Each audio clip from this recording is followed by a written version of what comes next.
sejarah lahirnya Pancasila itu lahirnya BPUPKI pada tanggal 1 Maret 1945 yang diumumkan oleh Jepang.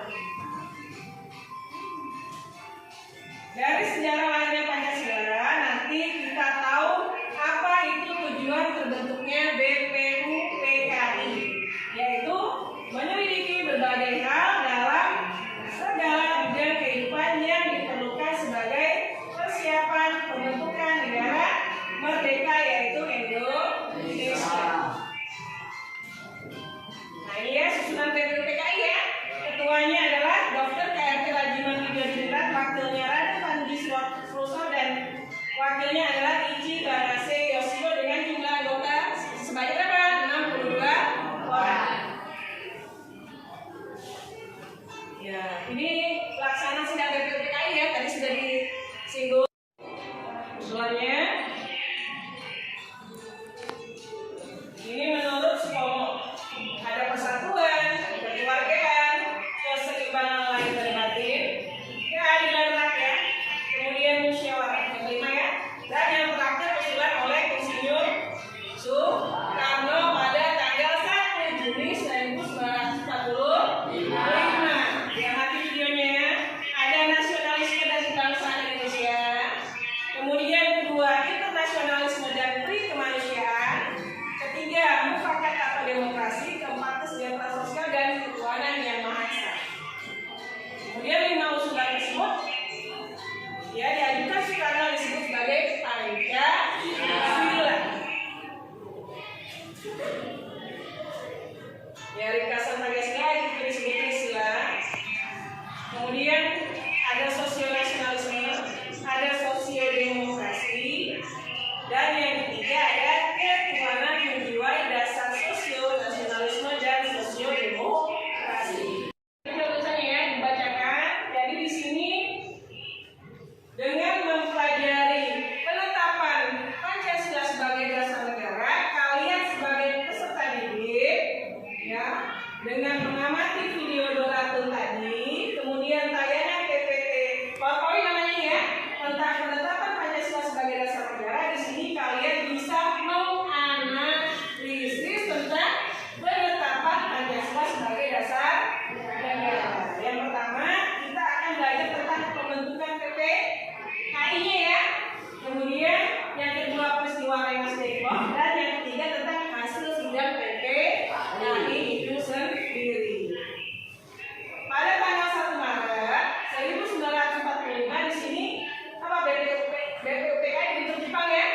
Dibentuk Jepang. Kemudian karena BPUPKI selesai menjalankan tugasnya, maka BPUPKI juga dibubarkan oleh siapa yang membubarkan? Jepang.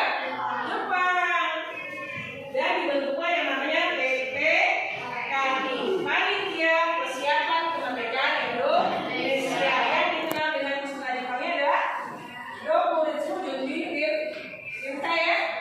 Ya.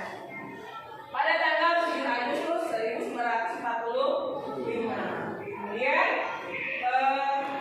terjadi peristiwa Rengas Dengklok. Di sini mendengar berita kekalahan kepada Sekutu pada tanggal 14 Agustus 1945. Di sini merupakan kesempatan bagi bangsa Indonesia, dimanfaatkan oleh dua golongan. Jadi golongan pada waktu itu ada yang namanya golongan muda sama golongan tua. Tua ya? Ya, yang golongan muda antara lain ada Ahmad Subarjo, ada Saidi Peling. Sementara yang golongan tua tadi ada Insinyur Soekarno, Dr. Andes Muhammad Hatta. Di sini mendengar berita kekalahan tersebut, akhirnya bagaimana? Golongan muda ingin segera memproklamasikan kemerdekaan Indonesia. Tetapi di sini tidak serta-merta ya, serta-merta bahwa golongan tua mengabulkan permintaan golongan muda. Nah, karena tidak sabarnya golongan muda untuk segera memproklamasikan kemerdekaan, maka bagaimana? Golongan muda menculik golongan tua. Jawa mana? Suatu daerah di Jawa Barat namanya Rengas Dengklok. Tujuannya apa? Supaya golongan tua tidak mendapat pengaruh dari golongan dari Jepang ya. Kalau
Piagam Jakarta atau Jakarta apa? Jakarta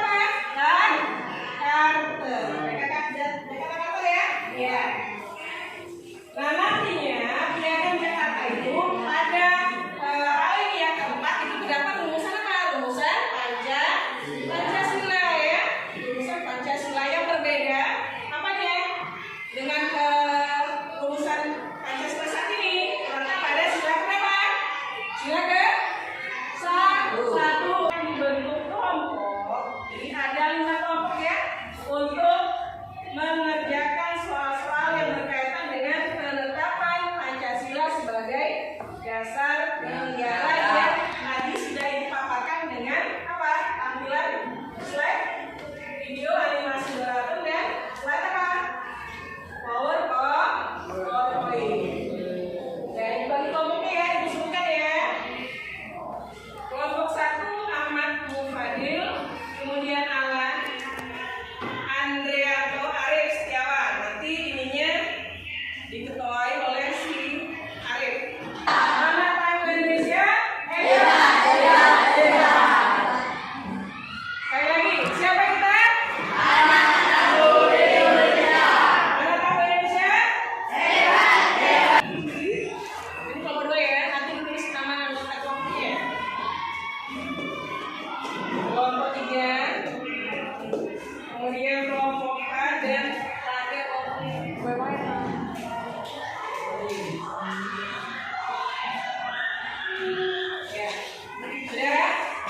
Perintahnya silakan kalian kelompok 3 sekretarisnya mana? Silakan tentukan dulu ketua dan sekretarisnya. Ya, sekretaris tugasnya menulis hasil diskusinya dan ketua nanti yang menyampaikan paparan tentang hasil diskusi. Paham ya?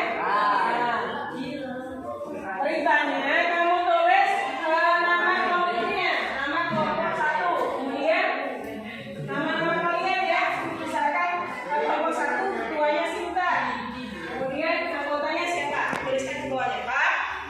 Paham ya? Itu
Satu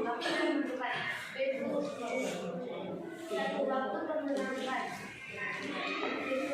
UPKI 1 Maret 1945, UPKI 3 Agustus 1945. 2. Jumlah anggota BPUPKI 62 orang yang terdiri dari 10 wanita Indonesia dan 7 orang perwakilan Jepang.